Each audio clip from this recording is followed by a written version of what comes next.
예, 오늘은 마태복음 7장 1절에서 5절까지 말씀으로 비판합시다 라는 제목으로 함께 말씀을 나누려고 합니다. 비판에 대한 얘기가 되겠죠. 이 마태복음 7장의 말씀을 가지고 많은 목회자들이 비판을 해서는 안 되는 것이라고 이제 설교를 합니다.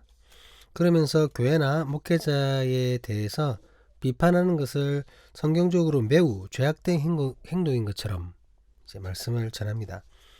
정말 그런 것인가? 그것이 정말 저주받을 행위인가? 그럼 한번 살펴봐야 되겠죠?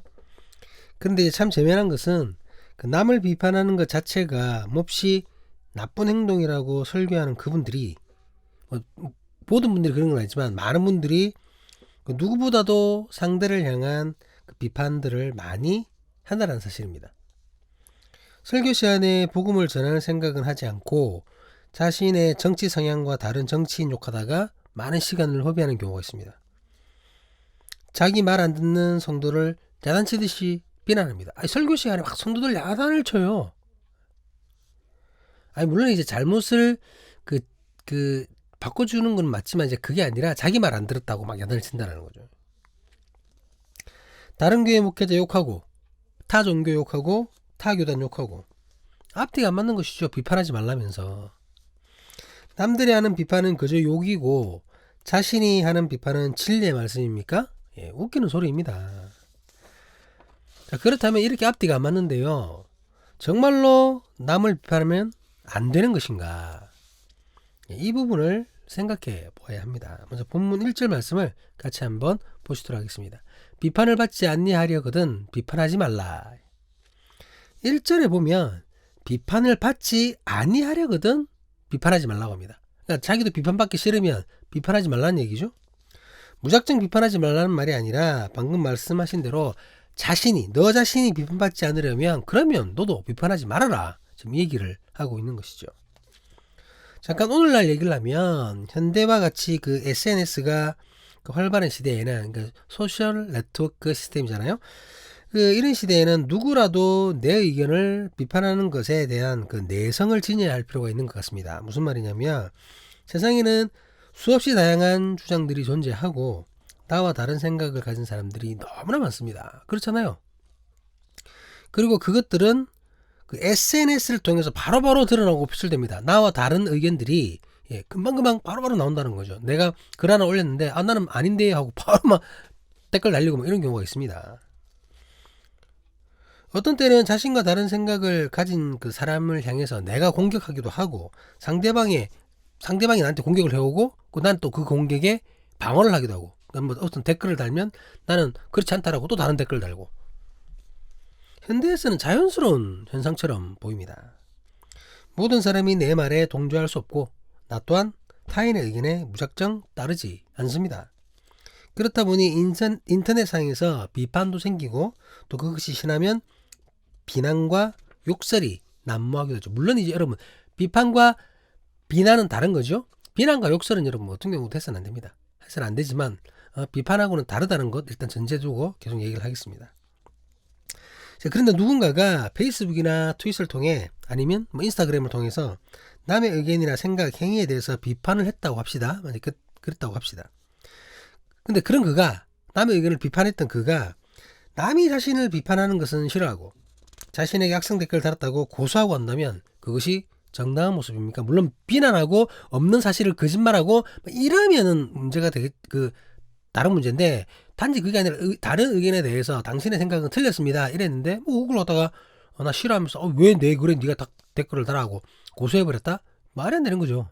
자기는 달면서 극심한 이기주의적인 모습입니다. 남들이 자신에게 악성 댓글 다는 것 자체가 싫다면 자기도 악성 댓글을 달지 말아야 합니다. 지는 악성 댓글 달면서 그러면서 스트레스 다 풀고 남은 그렇게 하면 안 된다? 말이 되나요 이게? 남들의 악성 댓글 자신을 향한 비판이 싫다면 자신도 그렇게 하지 말아야 합니다. 우리는 본문 1절의 말씀을 단순히 사람을 비판하지 말고 판단하지 말라는 식으로 오해서는 안 됩니다. 이 말은 결단코 다른 사람의 잘못을 봤을 때 그저 모른 채 눈 감아주라는 얘기가 아닙니다. 잘못하고 있는데 그 잘못했어요. 비판하면 안 된다? 그게 아니란 겁니다. 거짓과 진실이 있을 때 우리는 반드시 진실, 진리를 택해야 합니다. 우리는 본문의 말씀이 아무도 판단하지 말라는 식으로 주어진 것이 아니라는 것을 먼저 알고 시작해야 됩니다. 그러니까 비판하지 말라는 말은 어떤 문제가 있었을 때 그 문제에 대해서 자기의 의견을 제시하고 문제점을 지적하는 일, 그 일을 아예 하지 말라는 일이 아니라는 겁니다.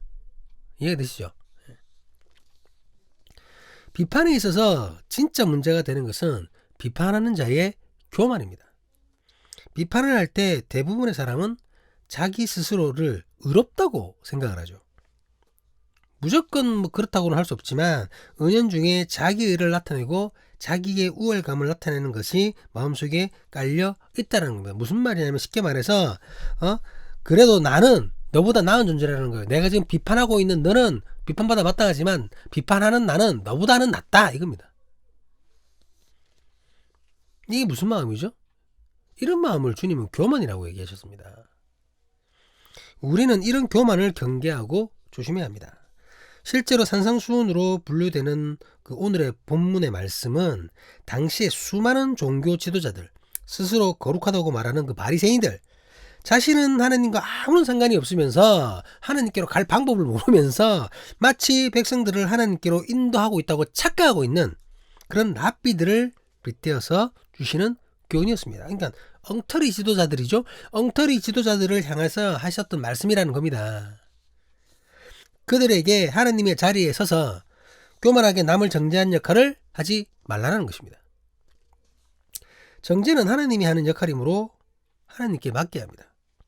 그런데 랍비들은 정죄로 타인의 죄를 판결하면서 동시에 자기의 의를 나타내려고 했습니다. 남을 깔아뭉개고 자기를 나타내려고 했죠. 내가 의롭다는 것을 사람들에게 보이기 위해서 남을 정죄하는 겁니다. 니는 정죄받아 마땅하고 나는 정죄하는 사람이야. 과연 하나님 앞에서 죄에 대해서 누가 누구를 판단할 수 있습니까? 그 NIV 영어 성경에는 이 부분을 do not judge, 저지하지 말라는 얘기죠. 그렇게 되어 있습니다. 그럼 저지가 무슨 뜻입니까, 여러분? 판단하다, 판결하다, 평가하다, 심판하다입니다. 심판하지 말라는 거예요. 그것을 명사로 얘기하면 판사가 됩니다. 그 예전에 실베스터 스텔론이 그 주연이었던 저지 드레드라는 영화가 있었죠. 그 영화는 판사 한 명 한 명이 가서 바로 거기서 그 판결을 내리고 형을 집행까지 합니다. 총을 들고 이제 쏴서 뭐 집행까지 하고 뭐 이렇게 하긴 합니다만 어쨌든 그때 저지가 판사인데 판사가 하는 일은 죄에 대해서 형을 확정하는 거잖아요. 뭐 방금 제가 말씀드렸던 것처럼 그 영화에서는 집행까지 하지만 어쨌든 오늘날에는 형을 확정이 있는 겁니다. 우리에게 누군가의 죄에 대해서 형을 확정지을 권한이 있습니까? 아니, 그럴 자격이 있나요? 그거 하지 말라는 것입니다. 그런 거 하지 말라는 거죠. 정죄하면서 형벌을 확정 지으려고 하지 말라는 겁니다. 왜? 그것은 하나님의 영역이기 때문입니다. 내가 할 수 있는 게 아니에요. 자격이 없습니다.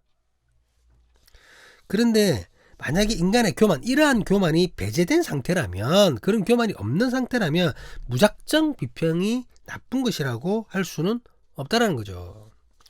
우리는 당연히 선과 악을 날카롭게 구별해야 할 필요가 있습니다. 여러분, 비판하고 판단을 해야 내가 선한 길로 가든 악한 길을 가든 할 거 아닙니까? 요한복음 7장 24절에서 예수님은 이렇게 말씀하십니다. 외모로 판단하지 말고 공의롭게 판단하라 하시니라. 분명히 판단하라고 얘기하고 있습니다. 여기에 나타난 거, 요한복음 7장 24절에 나타나는 판단이라는 단어는 오늘 본문의 비판이라는 단어와 같은 단어를 사용하고 있습니다. 헬라어로. 같은 말이라는 거죠. 그런데 두 판단의 전제 조건이 전혀 다릅니다. 오늘 본문에서의 판단은 남을 정죄하는 나의 교만에 의한 판단이었죠. 하지만 요한복음에서의 판단은 하나님의 공의에 의한 판단인 것입니다. 나의 교만에 의한 판단은 좋지 못한 부작용을 일으킵니다. 그렇게 그 판단이 나에게 부메랑처럼 돌아오게 되어 있는 것이죠. 본문 2절 말씀입니다. 너희가 비판하는 그 비판으로 너희가 비판을 받을 것이요 너희가 헤아리는 그 헤아림으로 너희가 헤아림을 받을 것이니라. 내가 비판하고 헤아린 그대로 내가 비판받고 헤아림을 받게 될 것이라고 말씀하십니다. 나를 높이기 위한 수단으로 하는 판단, 그 전제가 어렵지 못하기 때문에 하나님께서 인정하시는 바른 판단일 수가 없는 것입니다. 하지만 하나님의 공의에 의한 판단은 다릅니다. 하나님의 공의가 무엇입니까, 여러분? 진리, 진실, 그리고 사랑입니다. 하나님의 공의는 사랑에 의해 판단하고 사랑으로 치유하기 위해 비판합니다. 하지만 내 교만에 의한 판단은 사랑이 전제된 것이 아니죠. 미움 때문에 혹은 증오와 정죄함으로 남을 비판합니다. 내가 높아지고자 남을 깔아뭉갠다라는 거죠. 그렇기 때문에 그 비판은 그 모습 그대로 나에게 적용되어 내가 비판받게 되는 것입니다. 당연히 우리는 옳고 그름을 판단할 수 있어야 합니다. 하지만 그 기준에 사랑이 없고 사랑하는 마음으로 잘못된 것을 바로잡고자 하는 마음이 없다면 오히려 침묵하는 것이 올바른 행동일 것입니다. 그렇다면 우리의 판단이 하나님의 공의에 의한 것인지 나의 교만에 의한 것인지 어떻게 할 수 있습니까, 여러분? 어떻게 할 수 있나요? 그냥 내가 이거는 하나님의 공의야 하고 말만 떠들면 그게 맞는 건가요? 그것은 남을 보기 전에 먼저 나를 돌아보는 것으로 알 수 있습니다. 본문 3절 말씀입니다. 어찌하여 형제의 눈속에 있는 티는 보고 내 눈속에 있는 들보는 깨닫지 못하느냐. 무슨 말입니까, 여러분? 남의 잘못만 보인다는 거예요. 남의 잘못만. 지금 내 행동에, 내 삶에, 내 결정에 엄청난 잘못이 있는데 그것을 전혀 돌아보지 않고 깨닫지 못하는 것입니다. 그러면서 남들의 작은 잘못에 시비를 걸고 비판을 한다라는 것이죠. 자기 행동에 대한 완벽한 너그러움, 자기를 향한 너무나 완벽한 너그러움, 그 너그러움이 자기의 잘못을 전혀 돌아보지 못하게 하는 것입니다. 그러니 나에게는 아무런 잘못이 없다고 착각하게 되는 것이죠. 있어도 나는 스스로 치유가 충분해, 이런 이상한 생각을 하는 겁니다. 교만의 극치죠. 어떻게 사람이 1점의 실수도 없을 수 있단 말입니까? 그럴 수 없습니다. 언제라도 내가 잘못할 수 있고 실수할 수 있고 잘못 판단하고 잘못 결정 내릴 수 있다라는 전제를 두어야 합니다. 그래야 겸손한 거죠. 그래야 계속해서 나를 돌아보고 내 삶이 하나님 보시기 어떠한지를 스스로 겸비하는 겁니다. 그런데 교만하여 하나님 앞에서 자신을 돌아보지 않는 사람은 그 교만함으로 남을 판단하고 판단할 뿐만이 아니라 그 잘못된 판단을 행동으로 옮기려고까지 합니다. 우리 본문 4절 말씀입니다. 보라, 내 눈 속에 들보가 있는데 어찌하여 형제에게 말하기를 나로 내 눈 속에 있는 티를 빼게 하라 하겠느냐. 자신의 교만으로 남을 판단하는 자들이 이렇게 얘기한다는 거예요. 엄청나게 잘못이 있으면서 남의 잘못을 보고는 그거 내가 고치게 해줄게, 이렇게 있는 겁니다. 자기 눈 속에 들보가 들어간 것 같은 큰 잘못이 있는데, 하나님 앞에서 교만으로 꽉 차 있는데, 그런데도 남의 눈에 있는 작은 티와 같은 그 잘못, 작은 잘못을 자신으로 하여금 고치게 하라고 얘기한다는 겁니다. 이게 얼마나 웃긴 얘기입니까? 얼마나 코미디 같은 얘기입니까? 얼마나 기가 찬 말입니까? 살인 강도를 저지른 인간이 배가 고파서 그냥 빵 한 번 훔친 그 사람을 내가 교화시켜 줄게요, 뭐 이런 거랑 똑같은 겁니다. 여러분. 진짜 웃긴 얘기인데 근데 이렇게 하는 사람들이 많다라는 겁니다. 진짜 코미디죠? 사실 자기에게 고쳐야 할 큰 잘못이 있습니다. 그럼에도 불구하고 남의 눈에 있는 조그만한 잘못, 그것만 비판하고 거기에 관심을 두는 겁니다. 그러면서 사랑이라 거짓말하며 참견하고 관심이라고 사기치며 간섭합니다. 마치 정말로 자신이 타인의 눈 속에 있는 그 티를 빼줄 수 있는 것처럼 거짓말을 한다는 거죠. 능력도 안 되면서. 이렇게 자신에게만은 너그럽고 남에게는 까다로운 도덕적 잣대를 들이댄다면 결단코 제대로 된 판단을 할 수가 없습니다. 이런 교만한 자들에게 주께서 이렇게 말씀하셨습니다. 본문 5절 말씀입니다. 외식하는 자여, 먼저 내 눈 속에서 들보를 빼오라. 그 후에야 밝히 보고 형제의 눈 속에서 티를 빼리라. 교만한 자들은 외식하는 자들입니다. 외식이라는 말은 헬레어로 히포크리테스라는 단어를 사용하고 있습니다. 이 말은 무대에서 연기하는 연기자들을 나타낼 때 쓰는 말입니다. 그러니까 지금 교만한 자들이 여러분 무대에서 연기하는 것처럼 연기한다라는 거죠. 무슨 얘기를 합니까 여러분? 거룩한 척, 깨끗한 척, 착한 척, 신령한 척, 능력이 있는 척. 그들의 삶은 가짜입니다. 참이 아니고 거짓이라는 말입니다. 이렇게 거짓된 연기를 하는 이들을 향하여 남들 보고 이래라 저래라 말고 자기 눈 속에 있는 들보를 먼저 빼라고 말씀하시는 겁니다. 니나 잘해라 이 말이죠. 누구 말 맞다나? 먼저 자기의 큰 잘못을 하나님 앞에 회개하고 그 문제부터 해결하라는 겁니다. 지금 큰 칼이 자기 목 앞에 놓여 있는데 내가 당장 죽을 판인데 곧 죽어나갈 판인데 무슨 옆에 있는 사람이 바늘에 찔린 걸 갖다가 자기가 참견하고 있냐는 거죠. 내가 지금 죽을 판인데. 사실 눈에서 티를 뺀다든지 아니면 눈에서 들보를 뺀다든지 어느 모습이든 굉장히 어렵고 위험한 것입니다. 티는 작으니까 쉽고 들보는 크니까 어렵고 그런 게 아니라는 거죠. 둘 다 어려운 일입니다. 왜냐하면 눈은 굉장히 예민한 곳이기 때문입니다. 잘못하면 영원히 돌이킬 수 없는 결과를 초래할 수도 있습니다. 손발이야 상처가 나도 심하지 않으면 아물겠죠. 뼈가 부러져도 여러분 그거 되잖아요. 잘리지 않는 이상. 크게 다쳐도 아주 큰 불편은 하지만 눈에 비할 바가 아니라는 거죠. 눈은 완전히 다릅니다. 눈에 상처가 나면 회복하기가 일단 어려워요. 그리고 아예 회복되지 않거나 회복되어도 부작용이 심할 수 있습니다. 시력이 나빠지거나 심하면 실명하게 되죠. 그렇기 때문에 눈 속에서 이물질을 뺀다는 것은 아무나 할 수 있는 일이 아닙니다. 아무나 했어도 안 됩니다. 반드시 병원에 가서 의사에게 진료받는 것이 현명한 행동입니다. 그런데 이 외식하는 교만하는 자들은 자기들이 남의 그 눈 속의 티를 빼줄 수 있는 것처럼 말하고 있는 거예요. 내가 빼줄게. 지 눈에 들보도 있는데. 정말 위험한 자들이죠. 같이 죽자는 얘기입니다. 여러분 이거 같이 죽자는 얘기. 지도 제대로 못 보면서 남 보이게 해주겠다고. 본문에서 말하는 눈에 들어간 들보와 티는 각자의 죄를 상징하는 것입니다. 죄를 해결해 주실 수 있는 존재가 누구입니까 여러분? 큰 죄든 작은 죄든 그 죄를 해결해 주실 수 있는 분은 예수님밖에 없습니다. 스스로든 아니면 다른 이의 도움에 의해서든 인간이 죄에 대해서 해결할 수 있는 방법은 전혀 없습니다. 그런데 이 외식하는 교만하는 자들은 마치 자신들이 그 죄에 대해서 해결해 줄 수 있는 것처럼 말하는 것입니다. 교만한 자들의 모습, 그들의 비판이 이렇게 위험합니다. 여러분. 같이 죽자라는 거예요. 같이. 오늘 많은 말들이 있었습니다. 자, 그렇다면 어떻게 하라는 얘기인가요? 여러분?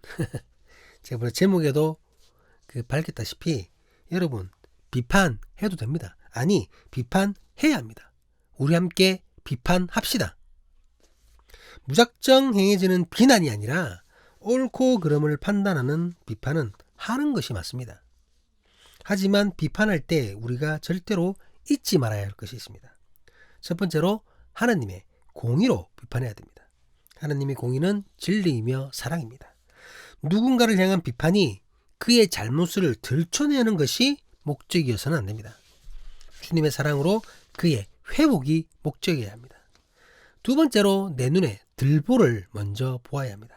이 말은 내가 100% 깨끗한 뒤에 남을 비판할 수 있다? 이 말이 아니죠.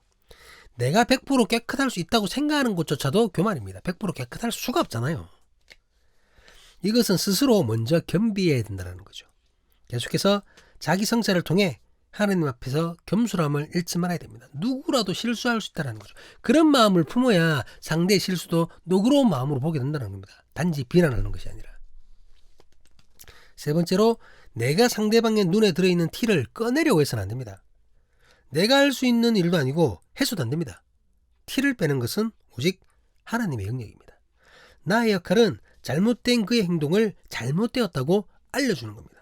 그러다가 혹시나 누구라도 그 잘못된 행동에 대해서 도움을 요구한다면 그런 그에게 주님의 올바른 뜻을 전해주고 주님의 말씀을 가르치는 것, 그것이 내 역할이라는 거죠. 그러면서 하나님의 역사심을 기도하면서 기다리는 것입니다. 오늘은 종교개혁 주일로 지키고 있습니다. 500여 년 전 독일의 성직자 마틴 루터는 물질 만능주의에 빠져버린 교회를 보게 됩니다. 미쳐버린 교회는 큰 교회를 짓고 돈을 모으기에 급급했고 급기야 돈을 받고 죄를 용서하는 그런 저주받은 행위를 했었습니다. 루터는 이런 교회를 신랄하게 비판하였습니다. 면죄부를 판매하는 교회를 향하여 95개조에 다다르는 반박문을 작성하였고 교회의 잘못을 세상에 널리 알렸습니다. 그것을 시작으로 유럽 곳곳에서 원래 성경이 말하는 교회로 원래 예수님께서 말씀하셨던 믿음으로 돌아가자는 운동이 벌어지게 됩니다. 그것이 바로 오늘날 우리가 말하는 종교개혁의 시작입니다. 만약 루터가 썩어빠진 교회를 주님의 공의로 판단하지 않았다면, 돈의 노예가 되어 돈을 받고 면죄부, 면벌부를 판매하는 그 정신나간 교회를 비판하지 않았다면, 변질된 복음과 잘못된 사람들의 믿음은 원래 모습으로 돌아올 수 없었을 것입니다. 30대 청년의 목숨을 건 비판이 수많은 사람들을, 수많은 교회를 다시금 하나님 앞으로 바른 모습으로 세울 수 있도록 될 수 있는 계기를 마련해 주었다는 겁니다. 물론 이것 또한 그를 통한, 사람을 통한 하나님의 역사임을 믿습니다. 사랑하는 사람교회 신앙 공동체 여러분, 주님의 마음으로, 주님의 공의로 지금의 교회를, 지금의 세상을 판단하는 우리이기를 기도합니다. 나 스스로가 먼저 겸비하여 하나님 앞에 죄인임을 겸손히 고백하며 함께 주님의 뜻에 맞도록 바꿔가자고 선포하는 우리이기를 기도합니다. 크게 지어놓은 예배당 건물, 이유도 목적도 불분명한 화려함 속의 행사, 여기저기서 불러 모아놓은 정체 모를 수많은 사람들, 복음은 빠져버리고 재밌는 말장난이 되어버린 설교, 하나님의 영광과는 아무런 상관도 없는 이런 것에 현혹되어서는 안 됩니다. 이런 것에 현혹되어서 저 교회가 잘못을 하고 있는지, 저 교인이 잘못 믿고 있는지, 저 목사가 잘못 설교하고 있는지를 판단하지도 않고 그저 아멘 아멘 해서는 안 된다는 겁니다. 오직 성경으로, 오직 말씀으로, 오직 주님의 공의로 판단하고 비판하며 잘못됨을 알리고 올바름을 선포하는 우리기를 주님의 이름으로 간절히 간구합니다. 그래서 썩어빠진 교회가 다시 한번 개혁될 때 하나님 편에 서서 진리와 함께하는 사람이 교회의 신앙 공동체가 될 수 있기를 주님의 이름으로 간절히 간구합니다. 기도하시겠습니다. 아멘.